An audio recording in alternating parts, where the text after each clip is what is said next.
sumasayaw na bulaklak, bato na may electricity na kayang magpailaw, at hayop na naging tao na nagkunan sa kamera.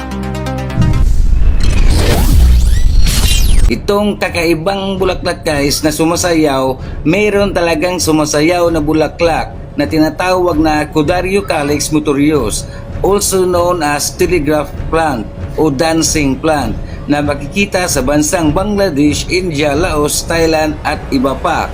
Pero itong bulaklak na to guys ay hindi ito ang telegraph plant na tinatawag na dancing plant. Iba po ito, or baka hindi pa lang ito na-discover sa mga experts. Ito namang bato na ito guys na may electricity na kayang mapailaw ang isang bagay ay nakita sa Africa.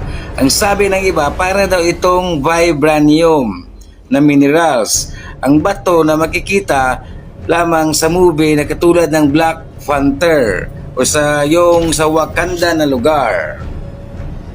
Ito namang hayop guys na nag-transform to human o ang hayop na naging tao ay nakuha sa kamera.